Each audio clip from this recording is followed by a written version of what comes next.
Hello friends, welcome to my YouTube channel exam tech and railway SSC में आपका स्वागत है। तो दोस्तों, आज हम बात करेंगे ब्रायोफाइटा के बारे में।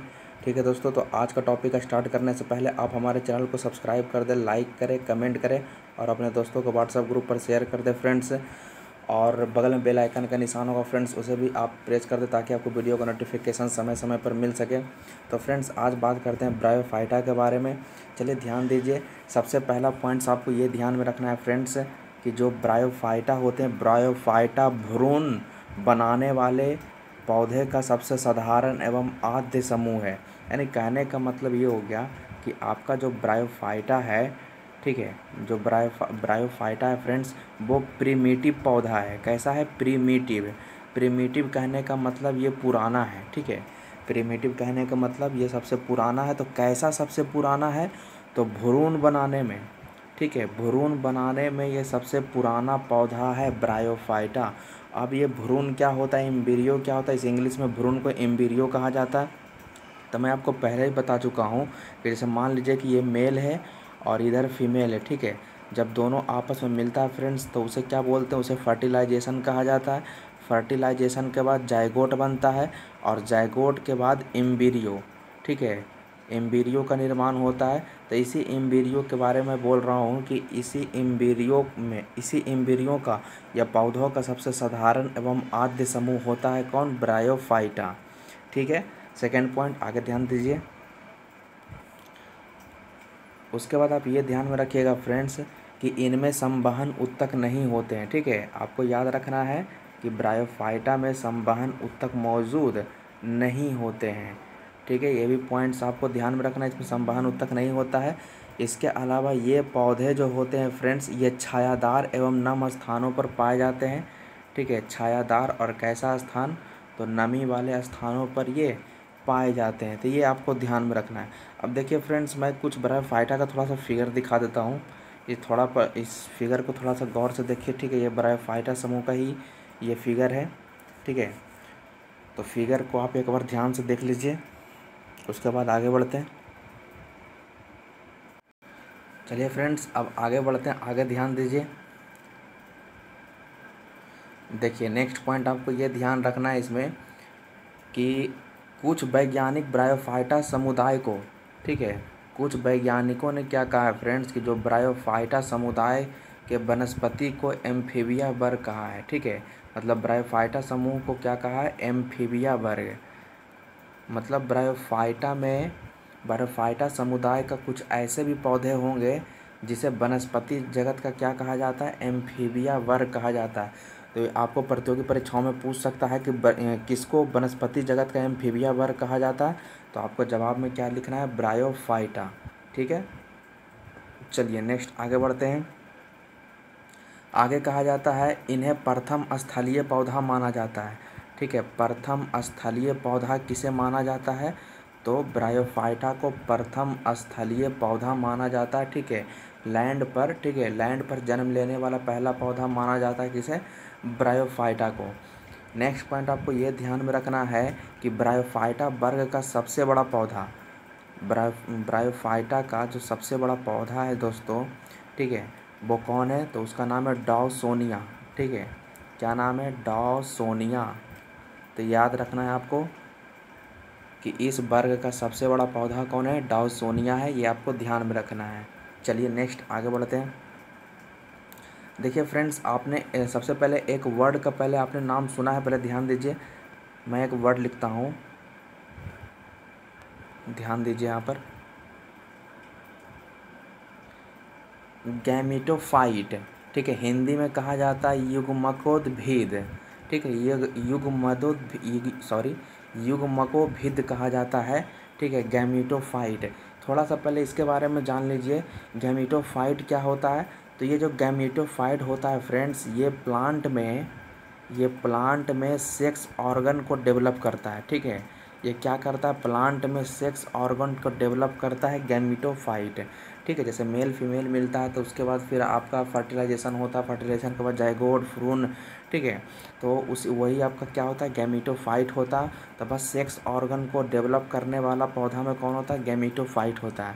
तो अगला पॉइंट आप ये ध्यान दीजिए कि गैमीटोफाइट के मूलाभासों को छोड़कर शेष भाग में हरित लवक होते हैं। मतलब आपको ये ध्यान में रखना है कि ब्रायोफाइटा में आपका क्लोरोप्लास्ट पाया जाता है, ठीक है, लेकिन किसको छोड़कर, तो कहा जाता है गैमीटोफाइट को छोड़कर।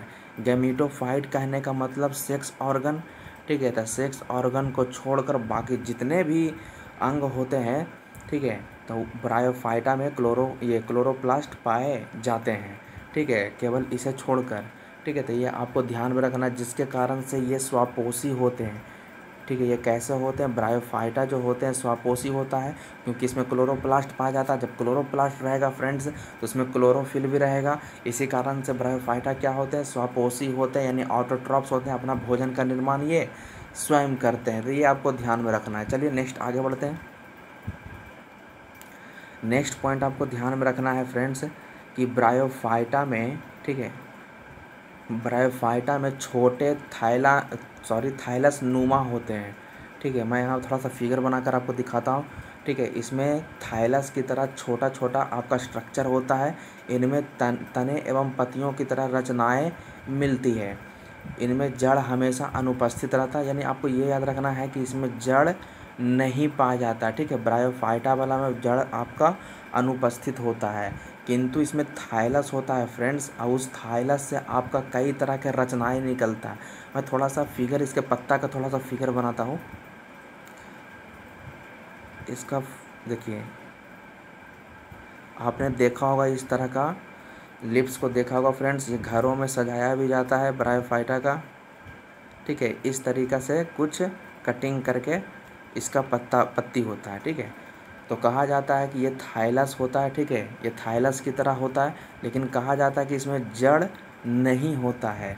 और इस यहाँ पर फ्रेंड्स ये जो आपको गड्ढा गड्ढा थोड़ा सा दिख रहा है, यहीं पर से, ठीक है, आपका एक अलग तरह का स्ट्रक्चर निकला हुआ होता है, ठीक है। कुछ रचनाएं निकली हुई होती है, कुछ तंतु निकली हुई होती है, ठीक है। ये जो गड्ढा जैसा होता है आवरण, ठीक है, जिसे कहा जाता है, मतलब इस रचना को कहा जाता है मूलांग, ठीक है। इस रचना को क्या कहेंगे, मूलांग कहेंगे। तो ये आपको ध्यान में रखना है, ठीक है। इस रचना को मूलांग कहते हैं, इसमें जड़ नहीं होता है, तो ये आपको ध्यान में रखना है।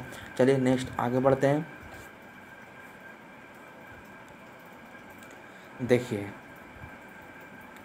ये पौधों को स्थिर रखने में, मतलब जो आपका मूलांग होता है फ्रेंड्स, अभी मैंने मूलांग के बारे में बताया कि मूलांग क्या करेंगे, तो ये पौधा को स्थिर रखेगा, ठीक है। ये पौधा को क्या करेगा, स्थिर रखने का काम करता है। और मृदा से, ठीक है, अब मिट्टी जो होता है, ठीक है, मिट्टी से खनिज लवण, कौन लवण, खनिज लवण, ठीक है, मिट्टी से खनिज लवण अवशोषण करने में ये सहायक होते हैं। जो उसमें मूलांग पाया जाता है वो पौधा को स्थिर रखता है और मिट्टी से खनिज लवण का अवशोषण करने में वो हेल्प करने का काम करता है, ठीक है। तो यही इसमें इतना था फ्रेंड्स। चलिए आगे नेक्स्ट बढ़ते हैं, अगला नेक्स्ट टॉपिक देखिए। नेक्स्ट टॉपिक क्या है, ब्रायोफाइटा का आर्थिक महत्व। अब ध्यान दीजिए, ब्रायोफाइटा का क्या आर्थिक महत्व है। देखिए, एक सेकेंड थोड़ा सा रुकिएगा।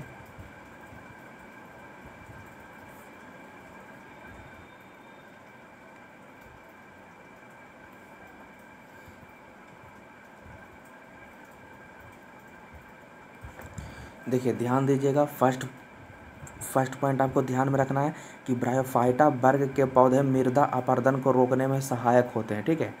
मतलब जो मिट्टी का कटाव होता है फ्रेंड्स, ठीक है, मृदा अपरदन, तो मृदा अपरदन को रोकने में ये सहायता प्रदान करता है। ये फर्स्ट पॉइंट आपको ध्यान में रखना है। सेकेंड पॉइंट क्या याद रखना है, ब्रायोफाइटा वर्ग के पौधों में जल अवशोषण की पर्याप्त क्षमता होती है। मतलब ये जल का अवशोषण करने भी हेल्प करता है, ठीक है, ठीक है। तो ये आपको याद रखना, इसी कारण से ये बाढ़ को रोकने में भी सहायता करता है, ठीक है। ब्रायोफाइटा वर्ग के जो पौधे होते हैं वो बाढ़ को रोकने में भी सहायता करते हैं, क्योंकि वो जल अवशोषण का कार्य करते हैं। चलिए नेक्स्ट पॉइंट आगे बढ़ते हैं। नेक्स्ट पॉइंट ध्यान में ये आपको याद रखना है फ्रेंड्स, एक ब्रायोफाइटा वर्ग एक पौधे का नाम है, मैं यहाँ पर लिख देता हूँ।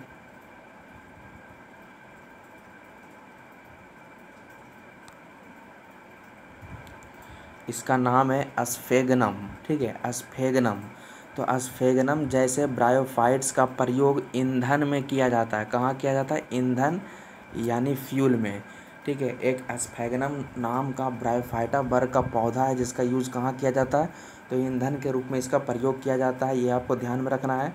नेक्स्ट पॉइंट ये याद रखना है कि आपने नाम सुना होगा फ्रेंड इस्कीमो। ठीक है, जो इस्कीमो होते हैं जो ठंडे प्रदेशों में पाए जाते हैं।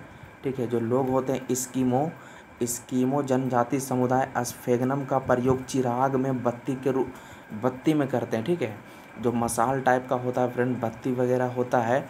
ठीक है, तो वहाँ पर यूज करते हैं। इस ब्रायोफाइटा वर्ग के पौधे का यूज किया जाता है, यानी जिसका क्या नाम है?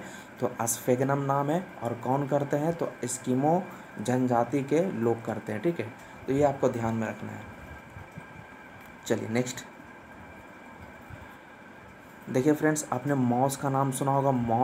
तो मॉस का प्रयोग एंटीसेप्टिक के रूप में किया जाता है। ठीक है, याद रखना है कि दवाई बनाने में यानी एंटीसेप्टिक के यूज़ में इसके रूप में किया जाता है। किसका प्रयोग किया जाता है? तो मॉस का प्रयोग किया जाता है।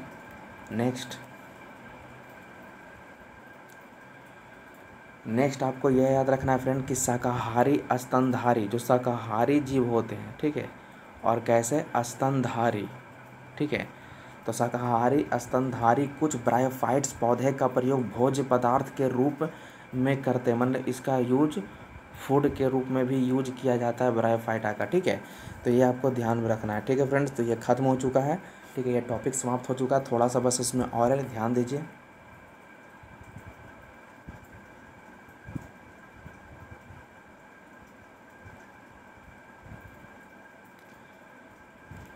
देखिए फ्रेंड्स, आगे नेक्स्ट टॉपिक पढ़ना है ब्रायोफाइटा का वर्गीकरण यानी क्लासिफिकेशन ऑफ ब्रायोफाइटा। तो ब्रायोफाइटा को 3 भागों में बांटा गया है। फर्स्ट नंबर क्या है? फर्स्ट नंबर ध्यान दीजिए, आपका फर्स्ट नंबर है हिपेटोकोप्सिडा। ठीक है, ये फर्स्ट नंबर कौन है? इसे पढ़ेंगे हिपेटोकोप्सिडा।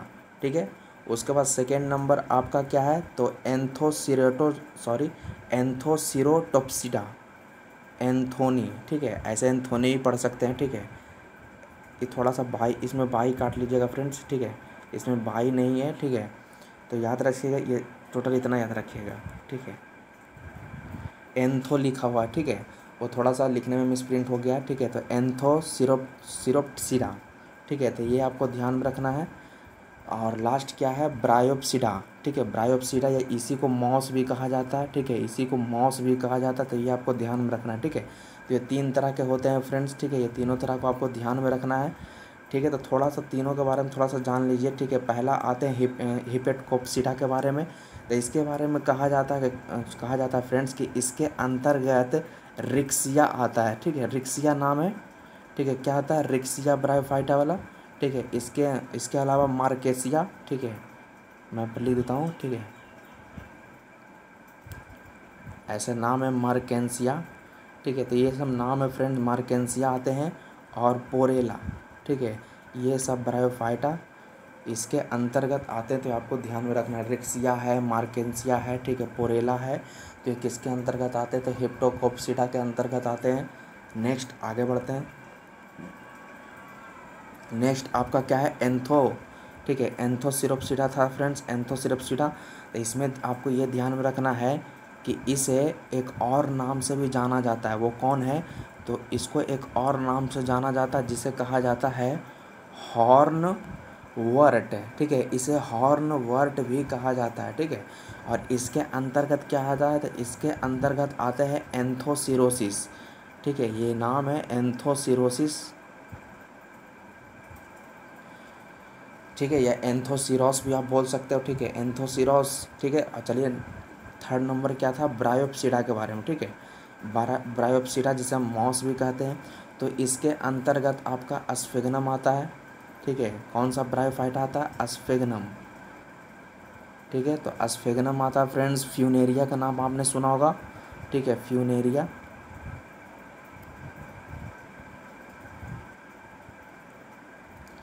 ठीक है, तो ये सारे ब्रायोफाइट्स किसके अंतर्गत आते हैं? तो ब्रायोप्सिडा के अंतर्गत आते हैं। तो फ्रेंड्स, कभी कभी आपको एक नंबर में पूछ सकता है कि एस्फेगनम किसके अंतर्गत आता है। ठीक है, आपको फ्यूनेरिया किसके अंतर्गत आता है, तो आपको जवाब देना है ब्रायोफाइट्स। तो इस तरीक़े से क्वेश्चन एक नंबर में बन सकता है फ्रेंड्स, तो वहाँ पर आपको ये काम देगा।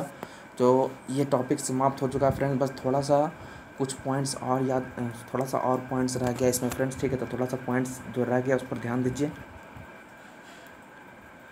देखिए कि थोड़ा सा अलग से आप याद रखिएगा कि आपने प्रथम विश्व युद्ध का नाम सुना होगा, ठीक है। प्रथम विश्व युद्ध के दौरान स्फेगनम का प्रयोग रुई की जगह घावों को भरने के लिए किया गया था, ठीक है।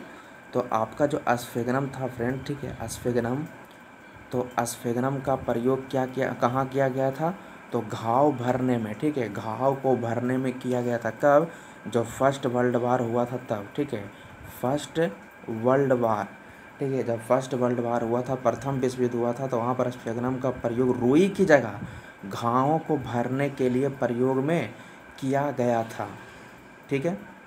चलिए नेक्स्ट पॉइंट आपको ये याद रखना है कि सबसे बड़ा ब्रायोफाइट्स कौन है, सबसे बड़ा, ठीक है, सबसे बड़ा ब्रायोफाइट्स आपसे पूछेगा तो मैंने अभी अभी आपको बताया फ्रेंड, उसका नाम है डाउसोनिया, ठीक है। क्या नाम है, डाउसोनिया।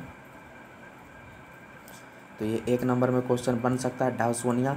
लेकिन अगर सबसे छोटा पूछ दे, ठीक है, सबसे छोटा पूछेगा तो उसका नाम है जियोप्सिस, ठीक है, उसका क्या नाम है, जियोप्सिस नाम है। तो ये आपको ध्यान में रखना है फ्रेंड्स, ठीक है। तो फ्रेंड्स ये आज का टॉपिक समाप्त हो चुका है। तो अगर आपको आज का सेशन पसंद आया तो आप हमारे चैनल को सब्सक्राइब कर दें फ्रेंड्स, और आपके जितने भी व्हाट्सअप ग्रुप पर फ्रेंड्स होगा फ्रेंड्स, ठीक है, तो आप उसे भी ये लिंक शेयर कर दें फ्रेंड्स, और उन्हें भी सब्सक्राइब करने के लिए कहें, क्योंकि इसी तरीक़े से बायोलॉजी का जितने भी टॉपिक्स हैं, ठीक है, उन टॉपिक्स का हम विस्तार से पढ़ाया जाता है हमारे चैनल पर। तो फ्रेंड्स हमारे चैनल पर बने रहें, ठीक है। तब तक के लिए जय हिंद, जय भारत।